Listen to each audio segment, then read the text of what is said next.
Hey everybody, cheers. Welcome back to Road Breaks on the podcast. Hear that? Oh, that Wow. was the sound of the Rockies. That's what you got. That is Jeremy Birmingham, Bill Landis. I'm Austin Ward. We are in the home of the Big Ten Conference, Big Ten football, either way. Big Ten football offices. Yeah, we swung by there.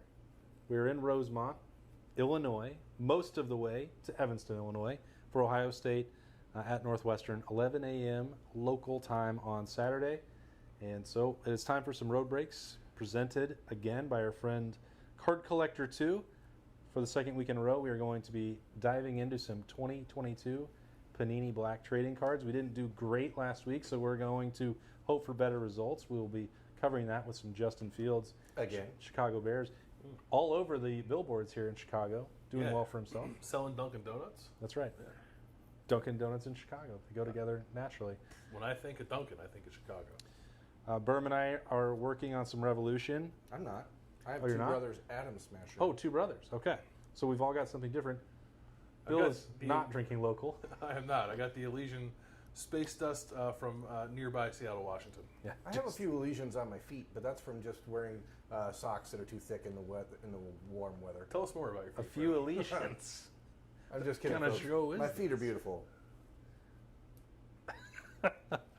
Okay. It reminds me of that Sarah Silverman commercial where Yeah. she wants the big natural toes. Yeah. .net. We went to... This episode is not sponsored by bignaturaltoes.net, so don't go there. That's right. Please don't. Do you want? Well, that's true. We went to Crust Brewing, which is about 50 steps away from Kevin Warren's office. We wanted to just go knock on the door and see how everybody was doing at the Big Ten offices. Diana Sabo wasn't in there, so she couldn't let us in. We hoped to, but instead we just had some pizza and a couple beers there, and then came back here to get into some road breaks and answer some of your questions. If you've sent them in at ohiostate.rivals.com, dotting the I's, we're going to dive into them. A lot of them were about me and how I may or may not love sports, which I was very confused by. Hates it. This guy. I understand the question. Why? Because, like, for example, last Sunday as we returned from Pennsylvania, and I get it in your mind, like, F1 is a sport, right? But you're like, hey, because I was staying at your house, and you say, hey, are you going to come with us to Land Grant to watch F1? And then you're like, also... I didn't say that you had to come watch F1. You said, also, football will be on.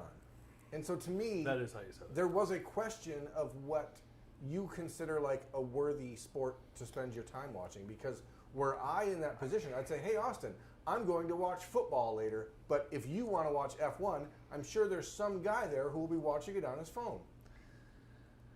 I said there's also football on. I didn't say also football. You said, also, there will be football. The words Bill, are correct. The inflection is wrong.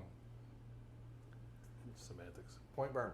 And the Bengals weren't playing. That was the team that my family cares about Birds watching. were playing. Well, they were going to won. win automatically. They beat the Steelers. That game was pretty much over by the time we got back into Columbus. Sure it was. But the point is, The- people wonder if you like Sprots because you talk about stuff like soccer and F1 all the time. And I like soccer. And I don't know if that's because you feel like you need to be above the muck that comes with college football in some way, and so you just pick sports that are completely removed from it or as far away removed from it as possible so that you can actually, and this is what people don't know, that you pick these sports so that you can be a fan because you feel like you shouldn't be in any way a fan of anything in the college football space. But I am. Have I hidden from the fact that I've been cheering for my alma mater for several years? Yeah, but I no one talked takes about that seriously. on no Road one takes Breaks. that seriously. You know? I feel like you're painting an unfair picture. What am I supposed to do here? This came up because earlier in the week, so this question was asked of us. They wanted us to get into it tonight, but I couldn't wait. We had to immediately. And Allie said to me, she's like, somebody commented on the video last week and they said, Austin is such a cynic because he's never been a fan of any sports team. And she said, I want to start an account just to say what a laughable notion that is. Yeah, like we can talk about you not liking breakfast, and that's fair. Sure. Dude had ramen at 9:30. I don't eat breakfast, so I don't like to eat breakfast. I would also argue that being a fan makes you more inclined to cynicism than not being a fan. You not being a fan of sports would probably mean that you would be less cynical than Berm and I. Because I wouldn't care about what happened no matter what. Yeah. But newsflash, I've spent literally hundreds of thousands of dollars being a sports fan. Too much, though. So that was her Like, point. Austin has traveled to another country This guy slept in the jungle for sports. I did. to watch people kick a ball around a yard. I slept in an unfinished airport in the rainforest to go see the U.S. play in 2014 in Brazil. For sports. Again. And guess what? The World Cup starts in 2.5 weeks. Sure does. You don't think I'm a fan? Wait until the Yanks play, boys. The Yankees just got knocked out like 10 days ago. You know what kind of sports fan I don't like? The one that talks pejoratively about soccer as if it's not a sport. Yeah. I'm I not, want to be so above it. I've never once said soccer isn't a sport. It takes an incredible amount of athleticism to play, and endurance and physical, ability. But it's also capable of being played by dogs. That is the single dumbest argument that you have. Dogs understand. I believe the first sport that Air Bud played was football. Air Bud is a fictional story. That was not a cartoon. Dogs can actually play soccer. If you watch Puppy Bowl, which is an affront to football, it is essentially just dog soccer. Because all they do is push the ball through the line. I have had this stupid They get it, conversation though. and argument with him at least 100 times, and you can point to literally every other sport that's easier for them to play than Impossible. soccer. Every other Baseball? sport requires opposable thumbs. No. Every other sport requires opposable thumbs. Baseball requires thumbs. That- Not for them to go catch a ball. That's true. That's not what baseball isn't catching a ball. That's catch. Soccer is kicking a ball. Dogs can do it. It's the only sport they can do because it's the only sport you don't need thumbs for because it's the You gotta only play goalie.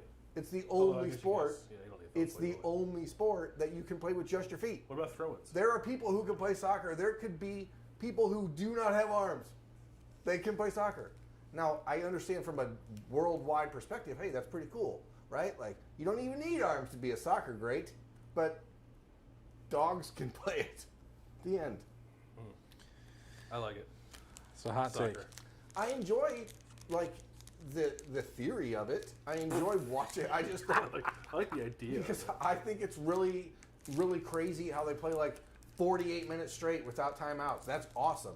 I like the I like fact how he intentionally got the link of a half wrong. Yeah. No, I mean, I don't want to give it away that I know. I know that it's they not play fair. extra minutes, extra time. Sometimes, yeah. Like I'm aware of the rules. I play FIFA. It's the best it's the best sports video game out there, and always is, except for NHL. Which Chill. the Chell, Will Snipe Sally boys. That's right. Let's open some cards and answer Let's some talk questions. cards, man. All right, we've got 20, 22 black. Covered up. Nobody saw that. Nope. 5 cards, 5 questions. What do we do? Are we picking the card first or the question first? Let's pick the card first and then get into the question. All right, Bill, go for We're it. picking the questions from OhioState.Rivals.com. First card is it is a Damian Pierce rookie card, rookie running back for Hello. the Houston Texans. He's very good. Like the Texans' kind of only redeeming quality. Numbered? Not numbered. Does not appear to be numbered. Base? Base rookie of probably a guy who's in the conversation for rookie Potential of rookie of the year. I believe he's second in the league in rushing. He was the only thing that was going well for them last night against the Birds, the undefeated the year. Birds. That's right. You know. How did you have 2 screens going last night? Yeah, Or was double screened it. Yeah. I was also working at the same time, so I had the Phillies on my television, my laptop in front of me working, and then I have a desktop computer that had the Birds on Amazon. Yeah, it was great. Go Birds. Triple ding dong. First question. First question. See, a lot of people ask like multiple questions. This is from Chimala. What's up? What's up, Chim? We'll try to take this here. He asked 3 of them. He said, you can answer whichever one you want. Favorite thing about your job? Hardest thing about your job? Or how much time off camera do we get with players and coaches? And are those relationships purely professional, or are there friendships that develop from them? Why don't we each answer one? Anyone go first? I will say that it's not possible to have a purely professional relationship and have it actually be meaningful with coaches or players that you cover. I think there's some ideal about capital J journalists that's reality, and you should be able to do that somehow and completely separate yourself. But if you're covering these people, any team on a day-to-day basis, and you don't care about their lives, their families, their interests, and develop some sort of common bonds, well, you're not actually going to be very good at building that relationship with that person. So I, for instance, have a great healthy rivalry with Tony Alford, who went to Colorado State. I care about where I went to school, which is Wyoming. Next week they're going to win the Bronze Boot, kick Colorado State's ass, and win the rivalry game. So we bet dinner on that. If all there was pure transactional information, I think that he would probably just move on to somebody else. I'm not saying that I know everything that Tony Alford does or everything that happens for the running backs, but we have a good rapport, and I can talk to him about things that aren't purely about running backs and Ohio State. And I think that that's important, and I wouldn't want to do it another way. If I were to place dinner bets with my alma mater against people from Ohio State, that would be problematic. Can't do that. You want to pick one? You'd owe a lot of money in dinners. Yeah.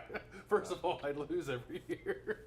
No, I mean, I think I just That wasn't what you meant. You just lose it. To touch on Austin's, it's important because everything in this business is about trust and about having a relationship that's good enough to be able to criticize someone when they deserve it without them being offended and without them immediately saying, "Hey, screw you! I won't talk to you." But at the same time, we're dealing with people's lives that it's not something that's out in the public all the time. So, Brian Hartline for the last month has mocked me every time I've seen him about a deer hitting my car last month. So and they pay attention. They watch these things. They know. So we obviously sometimes measure words to try to be less negative, and that maybe flavors some of the conversation. But it's because, I said this last week, you stop being a fan of teams, especially for me, because I didn't go to Big J journalism school and do all that stuff. I grew up an Ohio State fan, so I've sort of stopped being an Ohio State fan and just become a fan of the people that I get to know and rooting for their success both personally and professionally. Obviously, there's other relationships like Cameron Martinez. Obviously, it's a joke we make, but as a kid, I got to know when he was 14 years old. So you start to build relationships that are a little bit more than just about sports. But what's your favorite part of the job, Bill? We get to be so close to the biggest moments in college football. Covering this team anyway. I mean, that's not true across the board. Simply being in college football, right? Oh, we were talking about it watching the Boston College game earlier. Can you imagine having to go work? Cover a game where there's 6 people there? I feel very fortunate to be able to cover a team that is nationally relevant all the time and plays in some of the biggest games of the year and be able to get a little closer to that than, say, the average person can. It's not something that I take for granted, so that's my favorite part. Yeah, I mean, it's pretty cool. What's your least favorite part, Austin? I talked about it last week. It feels pointless to complain about travel difficulties or schools that will remain nameless who are supposed to mail media credentials to cover games that may or not be in the next 12 hours and never sending those or parking passes. I mean, these things are boring to people outside. I get that. Everybody's job has things that are difficult.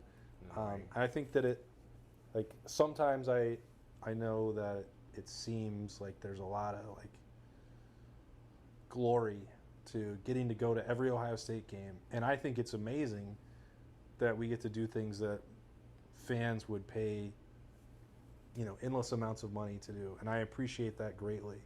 But it's not always as easy as that because we don't get to turn them into vacations. We don't get, let's do Wednesday to Sunday. We don't get to do that because we still have to be in Columbus to cover things on Wednesday and Thursday. And, we drove here today because there's 3 of us and we have a lot of equipment.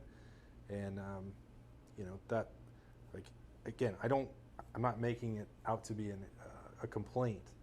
But sometimes, as anyone knows, traveling is hard and it's harder than it's ever been in some ways. So that part sucks, and then you're having to rely on sports information departments at schools that are not nearly as efficiently run as Ohio State is.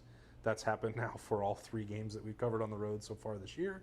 Well, that goes back to what Bill's saying. Like, we are fortunate to cover a school that performs at such a high level across the board that I don't think the average fan understands that 4/5 of the Big Ten does not operate like you'd expect a Big Ten school to operate when it comes to this stuff. So, like, not all these trips are glorious or glamorous, but again, could be worse, I guess.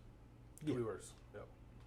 We are still being paid to be here, even though we have to go to a middle school stadium tomorrow, run by middle school. Go ahead. people. Next card. Next question. Card dos. There's a redemption in there, by the way. Oh no, a redemption. Yeah.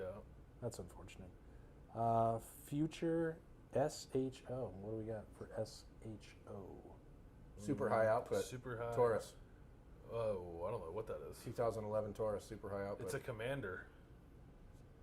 It is Sam Howell. Oh, that's cool. It is futuristic, number /99. Corner, bottom right corner, not ideal, perhaps.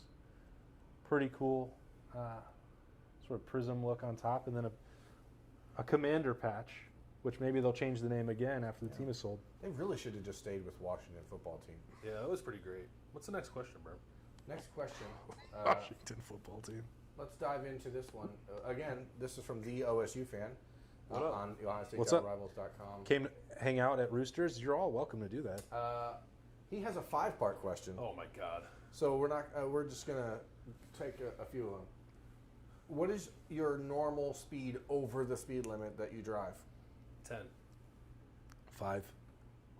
I generally stay 4. I think I drive more than.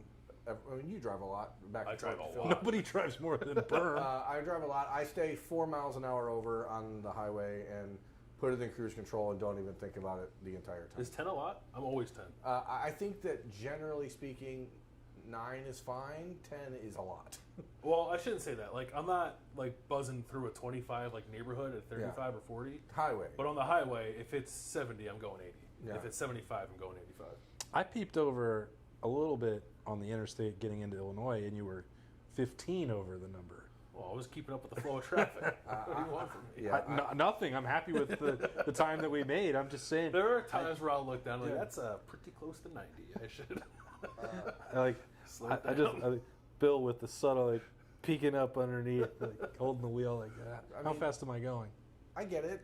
You're keeping up with traffic, but I like to just be able, because I've made that drive down 23 so many times. I spend a lot of that time like completely glossed over, where I'm just like, it's almost not like good. It's almost like autopilot at this point. I think part of it too is like I grew up in a place where people drive pretty aggressively. Like I find I don't say this to offend anybody.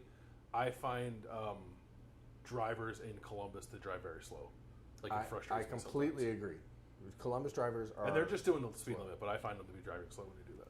I mean, it used to be when I first started working in Casper, and I would have to drive similar to what you do now, Burm, like 145 miles each way, 2-lane highway. I knew where there was the likelihood of there being state highway patrolmen. an officer of the law. But that was like virtually none because there was nothing between Casper and Laramie. And so that wasn't a 5 mile an hour situation. Don't tell my mom because she didn't like me driving through Shirley Basin, but that was a little bit more aggressive than 5. I did actually get one speeding ticket in there because I didn't listen to my own rules, but yeah, it depends on where you are. This is from the live chat. Carl Stock said, a cop friend of mine told me that 7 is heaven, 8 is great, 9 you're mine. I like that. That adds up. 9 in your mind. That adds up. Seven's a good number. I'm actually pretty cautious when it comes to like driving in any sort of inclement weather and stuff like that. But if there's a drive road, I don't really need to pay attention to it if on that drive from where I live to Columbus, because it's the same drive every single day. I know exactly where the cops are going to be. I know exactly where the Walmarts are for stops on the way. And Upper Sandusky, shout out. Not today. But next question is for me specifically is on days like tomorrow, how jealous am I that you guys are in the booth, in the press box? And the answer is very. Actually, last week when we were leaving Oh my God, not this again. Happy Valley, when we were leaving Beaver Stadium,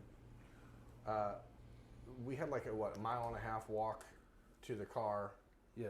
and the last like 3/4 of mile was just over rock and not like pavement. And I'm carrying a bag, essentially, or a case with $12,000 worth of camera equipment in it. And It's so pretty heavy. I had to pick it up earlier this week, and I was like, whoa. So you're dragging that, and like you do that all day, and then on the field all day. Like by the time that comes around, like I actually asked them to just go ahead and come back and pick me up because That's fair. I was like, I'm not doing that again. When you walk 18,000, 19,000 steps during a game, and then you have to lug that camera case, and yeah. But tomorrow, I thought you were going to tell them how you made well, up this scenario where I was supposed to shoot the game tomorrow. Austin was. It seemed like he was mocking the fact that I was like, I'm a little ready for you guys to just walk ahead. And so I said, how about next week we switch and I will sit up in the press box and you can shoot the game. He said okay. No, I didn't. Bill But- said that he would. Yeah, but I didn't want Bill to have to do it. I wanted you to have to do it. I think I would like to do it. You know, Spencer, back in the Ohio State-Wisconsin Big Ten Championship game in 2019, like we had an extra credential because Tim was there with you. And so we had Spencer down on the field, and he was doing a story where he just followed Justin Fields everywhere he went in that game and took pictures of only Justin Fields and did. Yep. And he was wiped out when it was over. And I don't think people fully understand the difference in mood by the end of the game day. Like It's a lot of. when you guys see me on Snap Judgments after the game, I am like ready to punch someone in the face. Can you? I've never actually asked anybody this. Like your strategy on how you position yourself on like sideline, end line, and like are there times where you're like full sprint to the other end of the field because you think that's the better angle for the shot? Yeah, I mean, as I've gotten better equipment, I've found myself pretty much trying to be in the end zone that Ohio State is going to every time. But in the younger years of doing this, when I was shooting with one lens, I was generally trying to be where, like knowing the Ohio State offense and feeling like what they were going to do, that I was where they were going to go. So I think because most of the photographers who cover games like this are just people who are photographers. They aren't really football watchers. They're there to shoot photos. I kind of feel like I have an advantage a lot of times just because I know the offense and I have an idea what they're going to do. So. Bubble screens. Here comes quarterback power. Right, exactly. Well, the JT Barrett era was great. The JT Barrett era was awesome. QB power, QB power, QB power. That was awesome. Nailed it. I'm going to skip over favorite vacation destinations. We're already talking a long time. Maui. Is soup a meal? Absolutely, yeah. Can be. It's officially Yeah. soup season, by the way. It's soup season. It just depends on what soup and how much soup. Yeah. You know? Yeah. You have Allie a cup made of soup? You have a bread bowl? Delightful Okay. chicken tortilla soup earlier in the week. That was a meal. that sounds You drop in some avocado, tortilla chips. Ange and I make like this cream of crab, and it's a hearty soup. You like cream of crab? I've never heard that before. Love cream of crab. It's the first Can't time I've wait heard for of that. Maryland in 2 weeks. Is it in Phoenix? Yeah, that had nothing to do with cream of crab. Oh. Cream of crab. That's a 2 difference. weeks. You're going to hear about this endlessly in 2 weeks. 2 Cream weeks, of man. crab. I'm gonna find somewhere that has it. You picking a card? I'm gonna just try to grab a whole stack here. Here we go.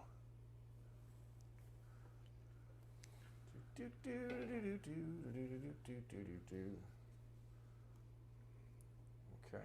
This should be an auto, right? It says on the bottom of the card, the includes authentic memorabilia. So Should Okay, be just a patch. patch. it's a Dolphins card. We already got a patch. Should be a patch auto. Then. Is it Dan Marino? No, it's Is it Xavier Howard? Eric Izukama. Never heard of him. Never heard of her. It's a sweet patch. Patch An auto. Let's of see it. Eric Oh, that's an Ukuzama. awesome That's patch. a sweet. Numbered to 99, 97 out of 99. It's It's a jersey number. and it's no, he's an 87, but No, the patch is a number, I think. yeah, it's a three color patch, auto Easy E, which is pretty cool. Oh, Like, you stole that from Oh, Zeke? yeah, his auto is really good. like that's a cool card. Certainly not bad.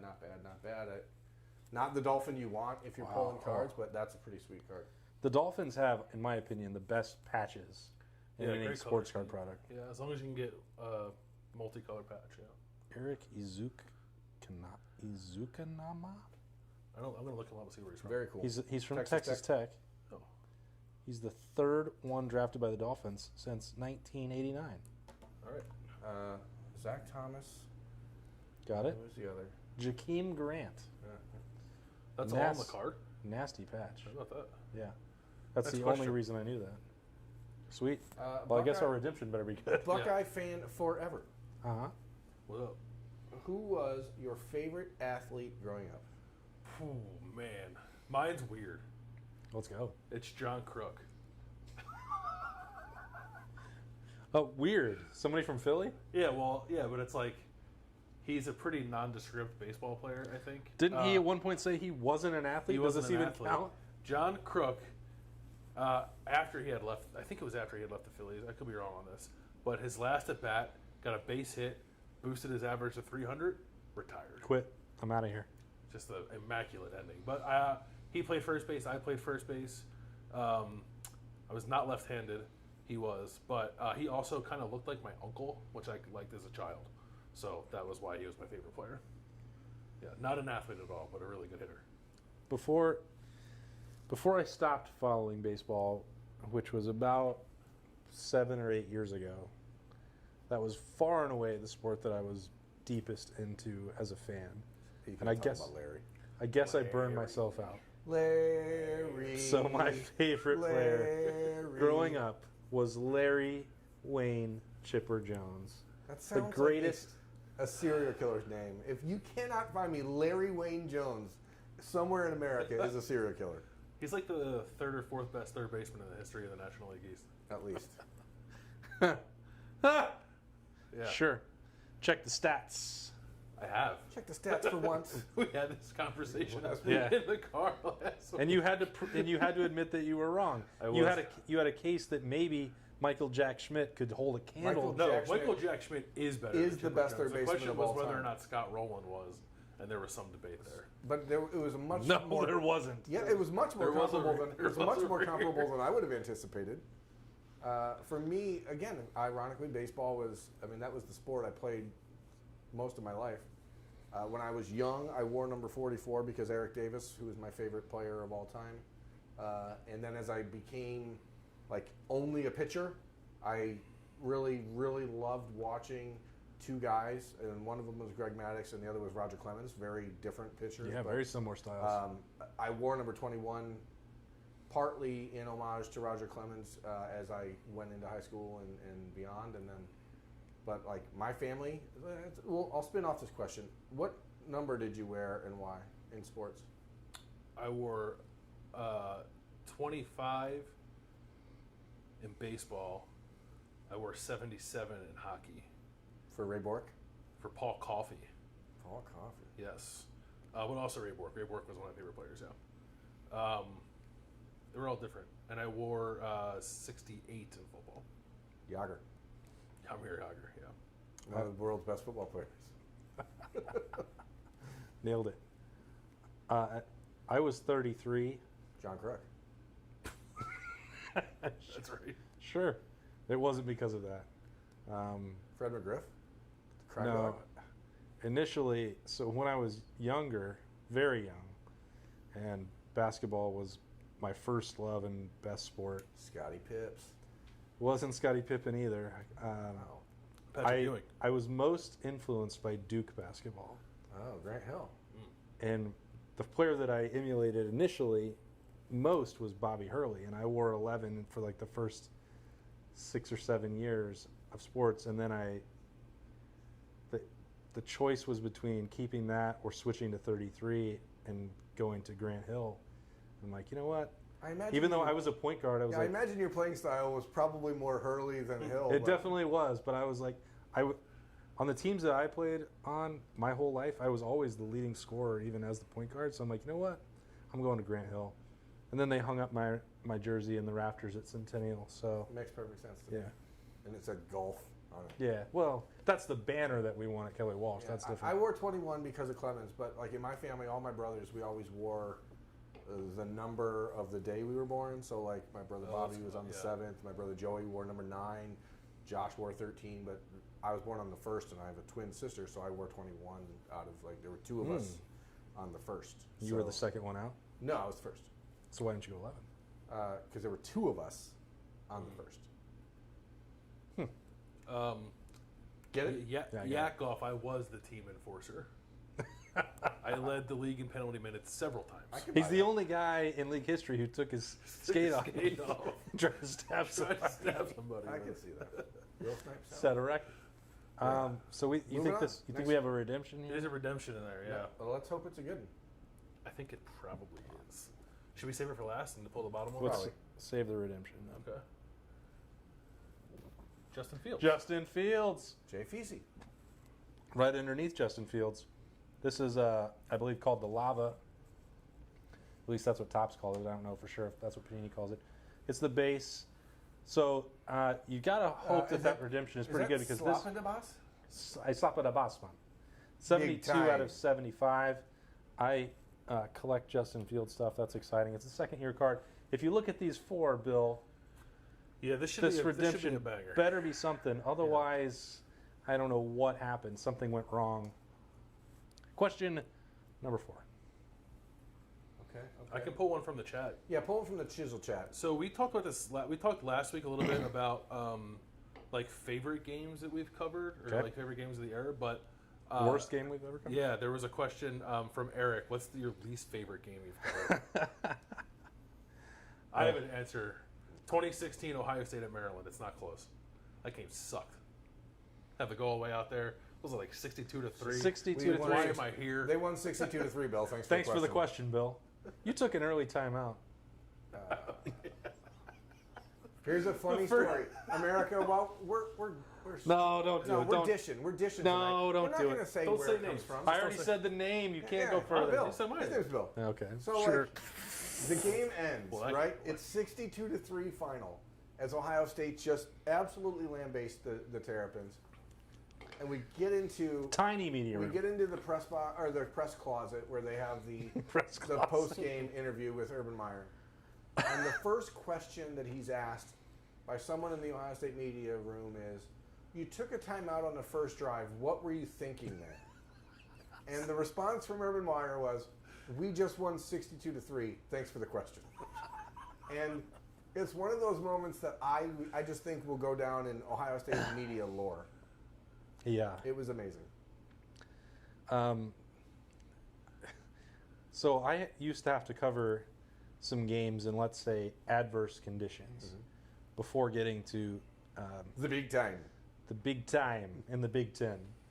And now that I think about it, there's multiple examples of this. And I'm going to leave Tennessee out of it. Great idea. I hope they have a great weekend against Georgia and that the fine folks of Knoxville enjoy themselves and get the result that they want. Tennessee money line. Bill's smashing the money line where it's legal here.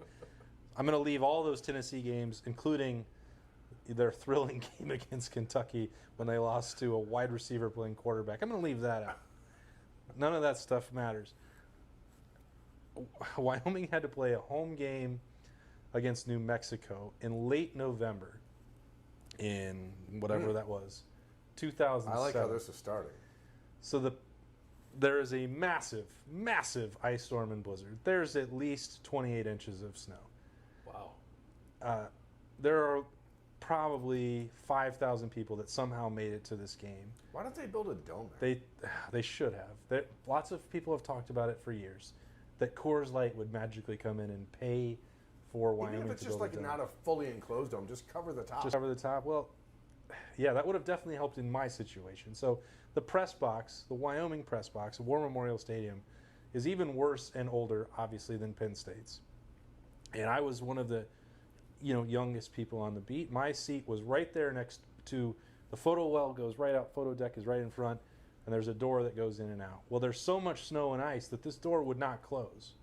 It was like a big brick basically holding it open. And I'm 2 feet away from it. And I already have my winter coat on. I'm trying to sit there and take notes and type. I have on gloves, stocking hat, I'm head to toe, like, I'm Christoph and Sven going through. and I can't feel anything, and I'm trying to just like type, I've and lived my whole everything's life frozen. that way. So I have had to experience some of the elements, but I was in the press box and still frozen. I think maybe the score was like 7-3 or something. Ugh. It was not football. Do you know? Has anyone ever like had to stay the night in the press box there, like, because of Because weather? you got snowed in. Yeah. If I didn't have to that night, then no one has. My least favorite game to cover was Ohio State versus Michigan State in 2015 because Whew. it was obviously just an ugly game. But by the time the second half started and the weather really went legitimately sideways, the rain and snow, sleet, whatever it was coming like 40 miles an hour, just directly horizontal, just drilling me the entire game. Was the worst just because it was just so bad. Beyond that, the only other one that's close is 2014 at Minnesota. Oh yeah, that was Because That was crazy that was the weather. coldest game I've like been a part of on the field. And then you have the snow, the sleet, the whatever, The dilly bar. dilly bar being eaten on the Yeah. sideline. JT Barrett somehow running for a 90-yard touchdown. That slow motion the play. slowest 90-yard touchdown in history. I don't mean to make this the pick on JT Barrett show, but it was. We it also was a rough praised night. him. I love JT Barrett. He's one of my favorite people I've ever covered. But that run was. It felt like it took years. Last All right. card. Here we go. Let's see if Last we Can can. we explain the idea of a redemption So redemption for is those who don't know? Panini is facing some lawsuits for this great program where they have the cards, they're promised to be signed by these players, and they haven't collected the necessary autographs yet. So you get this card, you tell Panini, hey, this is what you owe me, and then in 6 months to 7 years, they may send it to you if you're lucky. All right, this is actually one of like if you're a card collector, this has to be the most annoying. It's the It worst. sucks. Yeah. You can get Panini points, which is like a reward. It's just not going to be the card you. It's not what you're hoping to get. Yeah. Right, because doesn't it also say on there that like you can get a card of equivalent value? Yeah, well, because when they think that there's something they're never going to be able to fulfill, they're like, hey, would you take this? And they're hoping that you'll say yes, because otherwise, that's how they wound up in a lot of these lawsuits, that you promised a very valuable card and you've never sent it. Yeah, I think it should be like when you're so much baseball talk. When you're in like the baseball stadium and someone hits a home run and they want the ball and you're like, I will give you this ball, but Which was this card. And Someone asked in the chat if we were going to have road malorts. we tried to get Berm to have He one. wouldn't do it. Bill He and I wouldn't do have both had it before. I've had it numerous times coming over here for soccer games, a sporting event, I do not submit to teams that I care about a lot, and I join with the crowd. Berm refused. I refuse to join the crowd. He's never tried it. I like to stand above the crowd. Oh, okay. All right, Stand last out, card. America. It is Panini Black. It is sizable signatures jersey. Okay. A jersey? We are not watching the Home Shopping Network. We're watching Duke Boston College. Is it so you get a picture of a jersey or a patch? It's going to be a patch auto. It'd be cool if they actually sent you a signed jersey. This box. Oh, Blue. it's nobody. Adam Thielen. Adam Thielen? That's weird. Sizable signatures jersey. Adam Thielen. This box, how can that be possible? This was not It's not a great box. So America, It if you're happens. out there listening and you're card collecting and you're thinking, Panini Black, should I dive in? We've done this box Two weeks in a row, experiences. and it has not been happened great. Official What's- review. Bus for us on Panini Black didn't go. What's the fifth question? Here's one for Austin, real quick. Austin, what was your best round of golf, and what's your favorite course? Oh man, my favorite course. Well, my best round of golf was a 67 at my home course in Casper. Oh yeah. Those days are long gone. I haven't touched that in a very long time, and in fact, if you don't ever listen to my appearances on 97.1 The Fan with Beam, where I talk about the Central Ohio Two-Man Scramble League, I've given up trying to, not given up. I don't like to play my own ball anymore, and I like to level the playing field with everybody that's out there. So we play two-man scrambles. You don't really need to handicap that in most cases. I'm still capable of hitting some very good shots, and I love playing very, very much still. I will make a lot of sacrifices to play golf, but competitive golf earlier in my life and the amount of rounds and the amount of practice kind of burnt me out for a while. So I like now to be able to take the pressure off and to drink beer and relax a little bit. I played last year. We went and played Pinehurst number 2. That experience was really incredible for me. We've been back down in North Carolina for a couple of golf trips now with some of my buddies that we play in the 2-man scrambles with. Number 2 was just great to be out there knowing that you go to the first tee and the starter says, just think, and I already knew this, which is why has played this course. And you're like, great, thank you. It's like, I promise you can't hit the worst shot that I've ever seen here. I'm like, well, we'll see about that. Like, you're just, my one brother-in-law, Patrick, was like, I'm not nervous. Who cares? I'm like, you don't care about the history of golf. What are you on this trip for? That's like if they told you could go out and shoot free throws at Madison Square Garden. Like, you think you're going to be cool. Thanks. Do you have a hole-in-one? I do not have a hole-in-one, but I golfed with Ari Wasserman one time, and he hit a hole-in-one with a driver on a par 3. What? He smoked it. He smoked it. It was a terrible shot. And we were like, we can't find the ball. And we walk up. I was like, just check the cup. It was in the cup. Oh, boy. I hit a hole-in-one on the 3rd round of golf I ever played. And it was a par 3, 155 yards, I hit a 7-iron. And I was 19. And I was like, golf is super easy. Oh. And I think the closest I've ever come since, like, I hit the pin once, and that was it. And I ended up with a 6-foot birdie putt, which of course I didn't make because I'm a terrible putter. You are a terrible putter. Yeah, I played like 35 times in the summer of 2020 and haven't played since. I like playing. I don't play often. I think I've played for like 20 rounds in my life. I've parred one time. One par? One par, yeah. Well, I shot a 123 one time. Well, like I said, you have to find ways that you enjoy it because I had a blast. Not everybody. I had to adjust the expectation. Like when I used to be good, I played and practiced literally every day, and now I'm like, oh gosh, I play once every 2 weeks and I drink 7 beers on the course. I wonder why I'm not under par and getting ready to play on the Champions Tour. Like I'm not everything that old. about golf that's not The on real the tour, tee never box. If I'm on the tee box, I hate it. If I'm on the green, I hate it. Between those places, I love golf. I get very nervous on the tee box. I just feel a lot of pressure, even though there's absolutely none. I feel It's not your fault, Bill. Play, pace It's of play. not your fault. Yeah, when I shot that 123, the people behind us were not happy. 123 is, I mean, that's not bad. On I 36 mean, holes. it's only double par. Jeff Halfley is going through it tonight, boys. Should we end it there? Yeah, I think that's probably where we have to end it Okay. because the computer's fixing to die soon. But Alrighty. you know, we have fun, and we don't have fun opening Panini Black. That box is not providing. No, new product next time. We're going to talk to Card Collector 2, our good friend. As he says, you're not going to open every box and hit bangers. That's right. It is gambling. It's not a sure thing. So that's an important reminder that he's given us every single week that we've seen now. Do you guys think we should do a gambling show?